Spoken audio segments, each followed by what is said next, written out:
स्वागत है आपका और माइक्रोसॉफ्ट ऑफिस 2019 की इस वीडियो सीरीज में जिसमें हमने देखा कि हम एक डॉक्यूमेंट को किस तरह से बना सकते हैं, किस तरह से एडिट कर सकते हैं। उसके बाद हमने बात करी माइक्रोसॉफ्ट पावर पॉइंट की, जो कि एक प्रेजेंटेशन प्रोग्राम है। उसमें हमने देखा कि किस तरह से हम स्लाइड्स बना सकते हैं और किस तरह से हम स्लाइड्स पर एनिमेशन दे सकते हैं और उस पर ट्रांजिशंस दे सकते हैं। नेक्स्ट टॉपिक और सबसे इंपॉर्टेंट टॉपिक जो हमारे पास है वो है माइक्रोसॉफ्ट एक्सेल। एक्सेल एक स्प्रेडशीट है जिसका काम होता है डाटा को मैनेज करना। स्प्रेडशीट की मदद से हम बहुत ही कॉम्प्लेक्स कैलकुलेशंस कर सकते हैं, बहुत ही कॉम्प्लेक्स डाटा को मैनेज कर सकते हैं, अकाउंटिंग कर सकते हैं, रिकॉर्ड रख सकते हैं और भी बहुत सारे काम हम स्प्रेडशीट की मदद कर सकते हैं। आइए पहले हम जानते हैं कि मार्केट में कौन कौन सी स्प्रेडशीट्स हैं जो कि फिलहाल यूज में ली जाती हैं। ऐसा नहीं है कि माइक्रोसॉफ्ट एक्सेल ही एकमात्र स्प्रेडशीट है, इसके अलावा भी बहुत सारी कंपनीज के द्वारा बनाई गई स्प्रेडशीट्स हैं, जिसमें सबसे ज्यादा जो फेमस हैं वो है LibreOffice, Google Sheets, OpenOffice, Gnumeric and KSpread. दुनिया की सबसे पुरानी स्प्रेडशीट है लोटस 123, जो कि आज की डेट में डिसकंटिन्यू हो गई है। शुरुआत में ये बहुत ज्यादा पॉपुलर हुई, लेकिन जैसे जैसे इसे कंपटीशन मिलने शुरू हुआ और माइक्रोसॉफ्ट एक्सेल, लिब्रे ऑफिस जैसी बहुत सारी एडवांस स्प्रेडशीट्स मार्केट में आई, तो धीरे धीरे करके इसका यूज बंद हो गया और 2013 में आईबीएम ने इसको पूरी तरह से डिसकंटिन्यू कर दिया। लिब्रे ऑफिस, ओपन ऑफिस ये स्पेशल लाइनक्स के लिए बनाई गई स्प्रेडशीट्स हैं।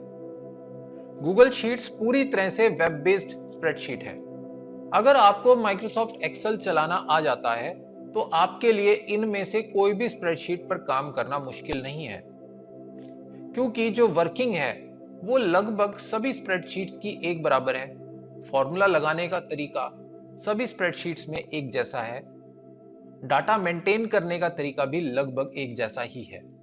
तो हमारे लिए ये जो है कि हमें किसी भी एक स्प्रेडशीट पर पूरी तरह से पकड़ बन जाए, एक पर बन गई तो आप ये मान के चलो कि आप उसके बाद किसी भी तरह की स्प्रेडशीट को चला पाएंगे और कैलकुलेशंस कर पाएंगे, फॉर्मूलाज लगा पाएंगे और अपने डाटा को मैनेज कर पाएंगे। डिफरेंट डिफरेंट स्प्रेडशीट्स के बारे में इंफॉर्मेशन देने का मेरा मकसद ये भी है कि हमें कई बारी एक स्प्रेडशीट से डाटा दूसरी स्प्रेडशीट में डालना होता है या दूसरी से पहली में वापस से डालना होता है। अब जैसे गूगल शीट्स एक वेब बेस्ड स्प्रेडशीट है, तो अक्सर जरूरत पड़ती है। ये आपके सामने गूगल शीट्स खुली है, इसका इंटरफेस भी देखने में लगभग वैसा है जैसा माइक्रोसॉफ्ट का है, लेकिन ये क्योंकि ऑनलाइन है, वेब बेस्ड है, तो कई बारी हमें जरूरत पड़ती है कि हमें अपना लोकल डाटा गूगल स्प्रेडशीट पे डालना होता है और गूगल स्प्रेडशीट से वापस से हमें माइक्रोसॉफ्ट में डालना होता है। तो हमें इसके बारे में भी जानकारी होनी चाहिए, लेकिन ऐसा नहीं है कि इसको चलाना कुछ अलग है। जैसा आप इधर काम करेंगे वैसा ही आप उधर काम करेंगे। आपकी इंफॉर्मेशन के लिए मैं बता देना चाहता हूं कि ये जो कोर्स है, ये कोर्स आपका दो पार्ट्स में रहने वाला है। एक एक्सेल बेसिक्स और दूसरा एक्सेल एडवांस। एक्सेल बेसिक्स आपको वाइटल सीरीज में मिलेगा और एक्सेल एडवांस आपको इंपेल सीरीज में मिलेगा।